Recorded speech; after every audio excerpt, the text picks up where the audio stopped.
आज मुरली की ओम शांति। आज मुरली की डेट है 11/11/24। आज का सारे मीठे बच्चे अपने ऊपर पूरी नजर रखो। कोई भी बेकायदे चलन नहीं चलना। श्रीमत का उल्लंघन करने से गिर जाएंगे। श्रीमत का उल्लंघन करने से गिर जाएंगे। प्रश्न, पद्मा पद्म पति बनने के लिए कौन सी खबरदारी चाहिए? आज का उत्तर है सदैव ध्यान रहे, जैसा कर्म हम करेंगे हमें देख और भी करने लगेंगे। किसी भी बात का मिथ्य अहंकार ना आए। मुरली कभी भी मिस ना हो। मनसा वाचा कर्मणा अपनी संभाल रखो। ये आंखें धोखा ना दे तो पद्मों की कमाई जमा कर सकेंगे। इसके लिए अंतर्मुखी होकर बाप को याद करो और विकर्मों से बचे रहो। ओम शांति।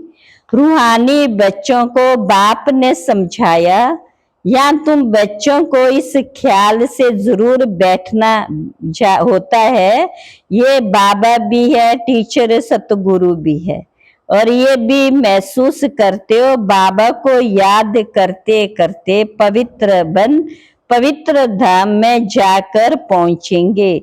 बाबा ने समझाया कि पवित्र धाम से ही तुम नीचे उतरते हो। सतो प्रधान से फिर सतो रजो तमो। अभी तुम समझते हो कि हम नीचे गिरे हुए हैं, अर्थात वैशाल्य में। भले तुम संगम युग पर हो, परंतु ज्ञान से तुम जानते हो कि हमने किनारा किया हुआ है। क्या किया हुआ है? हमने किनारा कर दिया। बाप बच्चों को कोई जास्ती तकलीफ नहीं देते। एक तो बार बार कहते मनसा वाचा कर्मणा पवित्र बनना है। ये आंखें भी बड़ा धोखा देती। इनसे बहुत संभाल कर चलना होता है। बाप ने समझा ध्यान और योग बिल्कुल अलग है। योग अर्थात याद। आंखें खुली होते हुए भी तुम याद कर सकते। ध्यान को तो कोई योग नहीं कहा जाता है। भोग भी ले जाते हैं तो डायरेक्शन अनुसार ही जाना है। इसमें माया भी बहुत आती है। माया ऐसी है जो एकदम नाक में दम कर देती है। जैसे बाप बलवान है, वैसे माया भी बड़ी बलवान है। इतनी बलवान है जो सारी दुनिया को वैशाल्य में ढकेल दिया है। इसलिए इसमें बहुत खबरदारी रखनी है। बाबा की कायदे अनुसार याद चाहिए। बेकायदे कोई काम किया तो एकदम गिरा देती है। ध्यान आदि भी कोई है वाणी का इच्छा नहीं रखनी। इच्छा मात्र अविद्या। ध्यान का भी क्या है? इच्छा नहीं रखनी है। बाप तुम्हारी सब मनोकामनाएं बिगर मांगे पूरी कर देते हैं। अगर बाप की आज्ञा पर चले तो अगर बाप की आज्ञा ना मान उल्टा रास्ता लिया तो हो सकता है स्वर्ग के बदले नरक में ही गिर जाएं। गायन भी है, गज को ग्रह ने खाया। बहुतों को ज्ञान देने वाले, भोग लगाने वाले आज है कहाँ? क्योंकि बेकायदे चलन कारण पूरे मायावी बन जाते। डीटी बनते बनते डेविल बन जाते। बाप जानते कि बहुत अच्छे पुरुषार्थी जो देवता बनने वाले थे वे असुर बन असुरों के साथ रहते हैं, ट्रेटर हो जाते हैं। बाप का बनकर फिर माया के बन जाते हैं। उन्हें ट्रेटर कहा जाता है। अपने ऊपर नजर रखनी होती है। श्रीमत का उल्लंघन किया तो वह गिरे, पता भी नहीं पड़ेगा। बाप तो बच्चों को सावधान करते कि कोई ऐसी चलन ना चलो जो रसातल में पहुंच जाओ। कहां पर पहुंच जाए? है रसातल में, नीचे गिर जाए।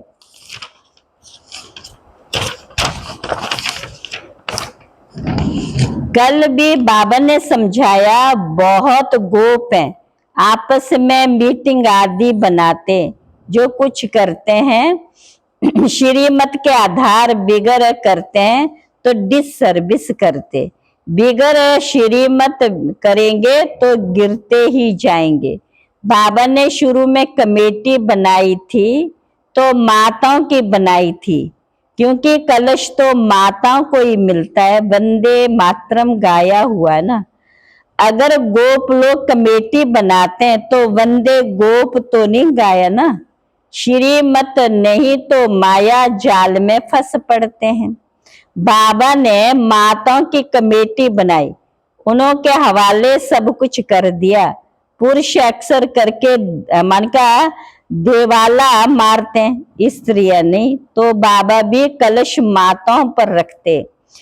इस ज्ञान मार्ग में माताएं भी क्या करती हैं? इस ज्ञान मार्ग में तो माताएं भी दिवाला मार सकती है। पद्मा पदम भाग्यशाली जो बनने वाले हैं, वे माया से हार खाकर चले गए, गोया दिवाला मार दिया।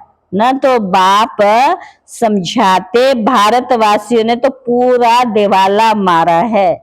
माया कितनी जबरदस्त है, जो समझ नहीं सकते हम क्या थे, कहां से एकदम नीचे आकर गिरे। यहां भी ऊंच चढ़ते चढ़ते फिर श्रीमत को भूल अपने मत पर चलते तो दिवाला मार देते। वो लोग तो दिवाला मारते, फिर 5-7 वर्ष बाद खड़े हो जाते, या तो 84 जन्मों का दिवाला मारते हैं। ऊंच पद पा ना सके, दिवाला मारते ही रहते हैं। बाबा के पास फोटो होता तो बतलाते, तुम कहेंगे बाबा तो बिल्कुल ठीक कहते, ये कितना बड़ा महारथी था, बहुतों को उठाते थे, आज है ही नहीं। दिवाले में है, बाबा घड़ी घड़ी बच्चों को सावधान करते रहते हैं। अपनी मत पर कमेटियां आदि बनाना, इसमें कुछ रखा नहीं है। आपस में मिलकर है झरमुई झंगमुई करना, ये ऐसा करता है, फलाना ऐसा करता था, सारा दिन यही करते रहते हैं।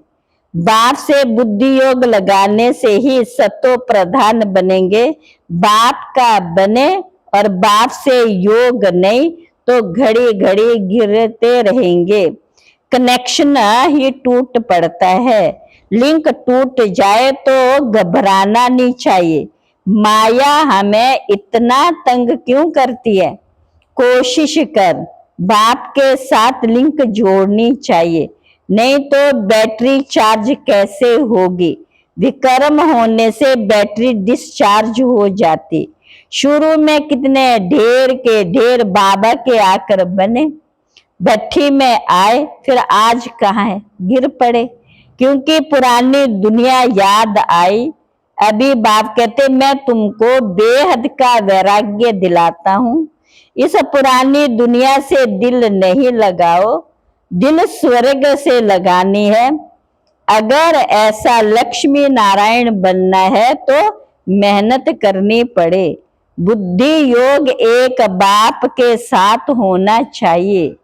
पुरानी दुनिया से वैराग्य, सुख धाम और शांति धाम को याद करना है। तो जितना हो सके उठते बैठते चलते फिरते बाप को याद करना है। तुम यहाँ आई हो नर से नारायण बनने के लिए, इसलिए क्योंकि रिटर्न जर्नी है। वर्ल्ड की हिस्ट्री ज्योग्राफी रिपीट, माना नरक से स्वर्ग, फिर स्वर्ग से नरक, ये चक्र फिरता ही रहता है। बाप ने कहा, या सुदर्शन चक्रधारी होकर के बैठो। कैसे बैठो? सुदर्शन चक्र धारी होकर के। अभी फिर हम देवता बन रहे हैं। बालिका उनमें ज्ञान ही नहीं, जो शंख बजावे वह पवित्र हैं।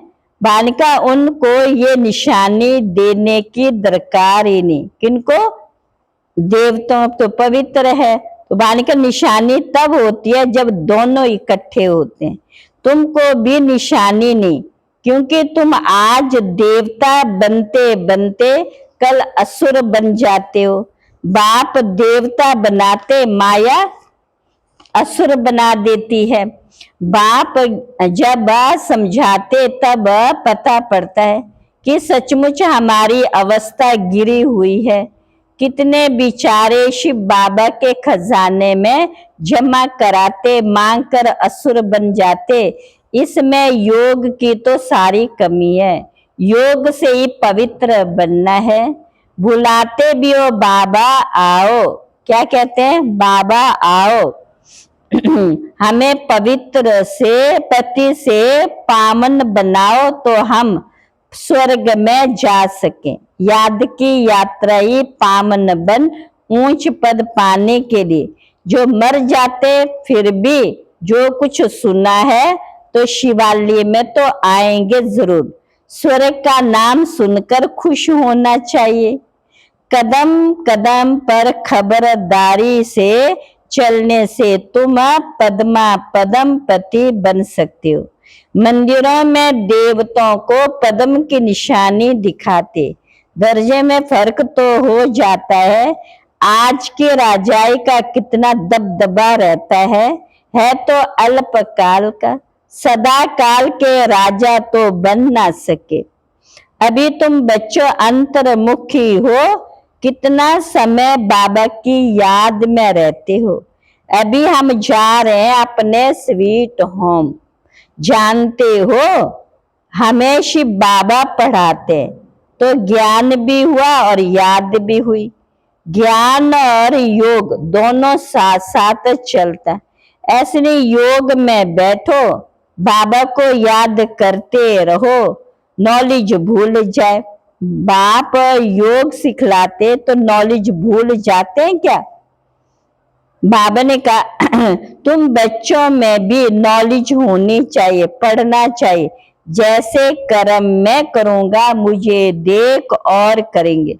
मैं मुरली नहीं पढ़ूंगा तो और भी नहीं पढ़ेंगे। मिथ्या अहंकार आ जाता है तो माया झट है वार कर देती। कदम कदम पर बाप की श्रीमत लेते रहना, नहीं तो कुछ न कुछ विक्रम बन जाते। बहुत बच्चे भूले करते, बाप को नहीं बतलाते, अपनी सत्य नाश कर लेते। गफलत होने से माया थप्पड़ लगा देती है, वर्थ नॉट ए पेनी बना देती है। अहंकार में जाने से माया बहुत विक्रम कराती है। बाबा ने ऐसे थोड़ी कहा, ऐसी ऐसी पुरुषों की कमेटी बनाओ। कमेटी में एक तो समझो सियाने बच्चियां जरूर होनी चाहिए, जिनकी राय पर काम हो। कलश तो लक्ष्मी पर रखा जाता है ना। गायन भी अमृत पिलाते थे, फिर कहाँ यज्ञ में विघ्न डालते थे। अनेक प्रकार के क्या विघ्न डालने वाले सारा दिन ये जरमुई जंगमुई की बातें करते रहते हैं। ये बहुत खराब है। तुम अपने हाथ में लौ नहीं उठाओ, तुम बाप की याद में रहो, सभी को बाप का परिचय देते रहो, तब ऐसा बन सकेंगे। माया बहुत कड़ी है, किसको भी नहीं छोड़ती है। ऐसे तो बच्चे समझते, बाबा ने तो आप ही इस बात पर समझा दिया। बाबा तो अंतर्यामी है। बाबा कहते नहीं मैं तो नॉलेज है पढ़ाता हूँ, इसमें अंतर्यामी की तो बात ही नहीं। हाँ ये जानता हूँ कि ये सब मेरे बच्चे हैं, हर एक शरीर के अंदर मेरे बच्चे हैं। बाबा ने कहा बाकी ऐसे नहीं कि बाप सभी के अंदर विराजमान है। मनुष्य तो उल्टा ही समझ लेते। बाप कहते मैं जानता हूँ कि सभी तख्त पर आत्मा विराजमान है। ये तो कितनी है बालिका, ये तो कितनी सहज बात है। सभी चैतन्य आत्माएं अपने अपने तख्त पर बैठी हैं, फिर भी परमात्मा को सर्वव्यापी कह देते हैं। यह है एकच भूल। इस कारण ही भारत इतना गिरा हुआ है। बाप कहते तुमने मेरी बहुत ग्लानि की, विश्व के मालिक बनाने वाले को तुमने गाली दी। इसलिए बाप कहते यदा यदा ही धर्मस्य ग्लानि, जब जब धर्म की अति ग्लानि होती तब मैं आता हूँ। बाहर वाले ये सर्वव्यापी का ज्ञान भारतवासियों से सीखते हैं, जैसे भारतवासी उनसे हुनर सीखते हैं, वह भी उल्टा सीखते हैं। तुम्हें तो एक बाप को याद करना और बाप का परिचय भी सबको देना। तुम हो अंधों की लाठी, लाठी से राह बतलाते हैं ना। अच्छा मीठे मीठे सिकिला बच्चों प्रति माता पिता बाप दादा का याद प्यार गुड मॉर्निंग। रूहानी बाप की रूहानी बच्चों को नमस्ते। हम रूहानी बच्चों के रूहानी बाप दादा को नमस्ते नमस्ते। धारणा के लिए मुख्य सार, पहली पॉइंट्स है बाप की आज्ञा अनुसार हर कार्य करना है, कभी भी श्रीमत का उल्लंघन ना हो, तब ही सर्व मनोकामनाएं बिना मांगे पूरी होगी। ध्यान दीदार की इच्छा नहीं रखना है, इच्छा मात्रा में विद्या बनना है।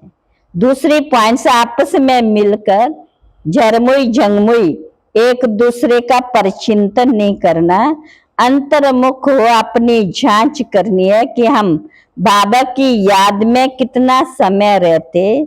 ज्ञान का मंथन अंदर चलता है, ज्ञान का चिंतन अंदर चलता है। आज का वरदान है हर आत्मा के संबंध संपर्क में आते सबको दान देने वाले महादानी वरदानी भव, महादानी वरदानी भव। सारे दिन में जो भी संबंध संपर्क में आए उसे कोई न कोई शक्ति का, ज्ञान का, गुण का दान दो। आपके पास ज्ञान का भी खजाना है तो शक्ति और गुणों का खजाना है, तो कोई भी दिन बिना दान दिए खाली ना जाए, तब कहेंगे महादानी। दूसरा, दान शब्द का रूहानी अर्थ है सहयोग देना। तो अपनी श्रेष्ठ स्थिति के वायुमंडल द्वारा अपनी वृत्ति को वाइब्रेशन द्वारा हर आत्मा को सहयोग दो, तब कहेंगे वरदानी, तब कहेंगे वरदानी। स्लोगन, जो बाप दादा और परिवार के समीप हैं उनके चेहरे पर संतुष्टता, रूहानियत, प्रसन्नता की मुस्कुराहट रहती है। जो बाप दादा और परिवार के समीप है उनके चेहरे पर संतुष्टता, रूहानियत और प्रसन्नता की मुस्कुराहट रहती। अच्छा, ओम शांति। अव्यक्ति इशारे।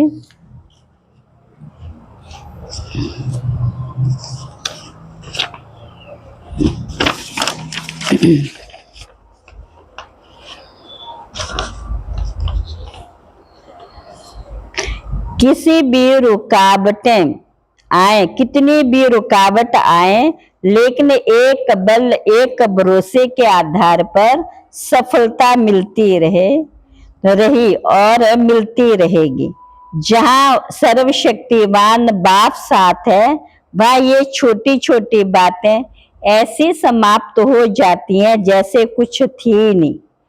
असंभव से भी संभव हो जाती, मुश्किल भी सहज हो जाती, क्योंकि सर्वशक्तिवान के बच्चे बन गए। मक्खन से बाल समान सब बातें सिद्ध हो जाती है। अच्छा, ओम शांति।